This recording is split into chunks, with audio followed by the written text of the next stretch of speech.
Good morning guys. Tumawid po ako ng sapa. Yan po yung sapa. Diyan po ako galing. Tumawid ako galing palengke. So, dito na ang daanan. Shortcut papunta sa amin. Sa tinitirhan ko guys. So guys, ito yung karugtong ng video ko. So dito tayo guys sa dwarf na papaya. Ito yung sinasabi ko sa inyo na may dwarf na papaya. Dwarf.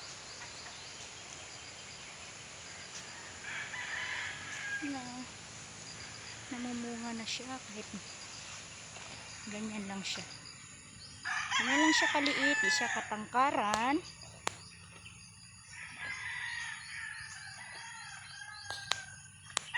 And guys, dwarf lang yung mga papaya dito. Dami. Hanggang doon.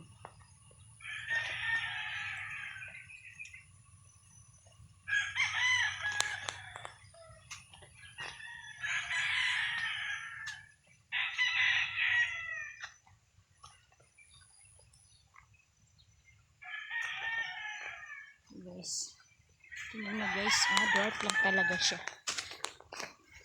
Dwarf lang siya. Tingnan nyo guys, dwarf na papaya para maniwala kayo talaga, no? Mula sa puno yung bunga niya. So mas gustuhin kong ganitong papaya magtanim kasi dali lang siya, madali lang bunga, madali ka lang magkapera kasi dwarf na siya, namumunga na siya, ganyan lang siya ka nubo, kaiksi. Tapos ang dami pang bunga, malinis na malinis. Tawag nito, nilinis,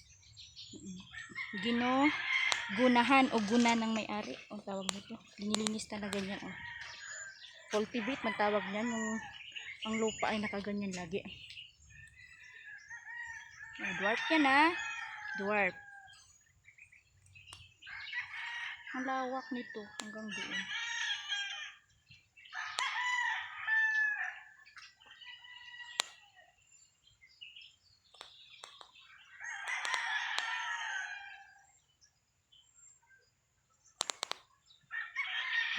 Dwarf papaya.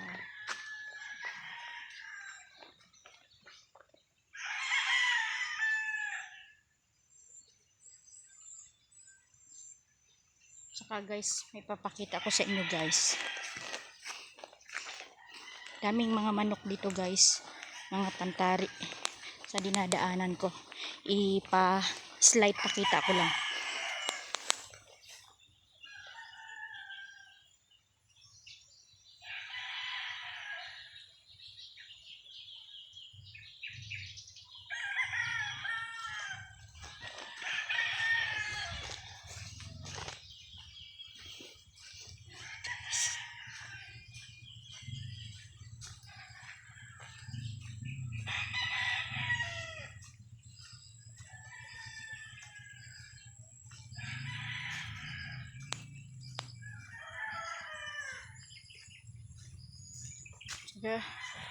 Saka guys, ang daming kanding, kinakain ng mais.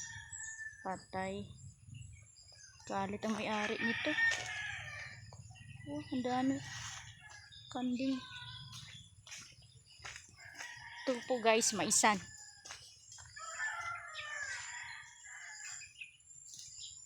Maisan.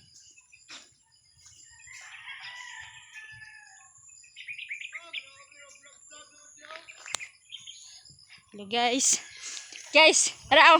naraw suki sa Bombay guys.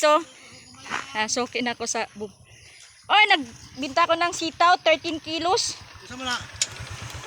Agi kan palengke? Oo. Nagbaktas lang ko kanina, nagsabay ko ni Arvin. Ito po guys, maisan ang produkto dito South Cotabato.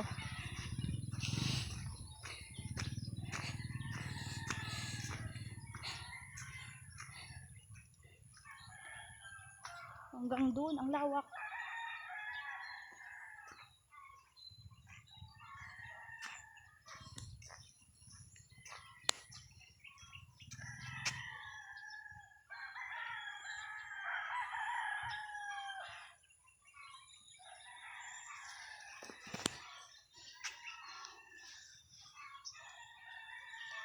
Ito yung view ng Maisan.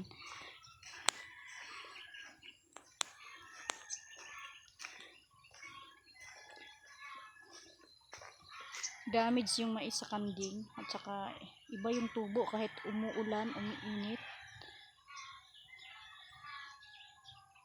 Ang panahon dito guys, sunod-sunod yung ulan, and then ilang araw ata ulan, 3, 4. Pero kadalasan umuulan sa hapon. Half day init, ulan sa hapon hanggang gabi.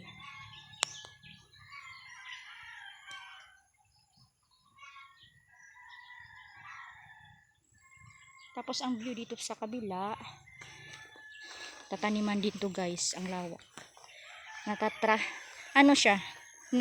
Traktor kahapon lang, pero hindi pa siya ayos, di pa siya masyadong malinis. Uulitin siguro ito. Kasi hindi pa masyadong malinis. Malawak din hanggang doon sa dulo hanggang doon. So, hanggang dito na lang guys yung video ko. Hanggang sa susunod, maraming salamat sa panonood. And bye-bye.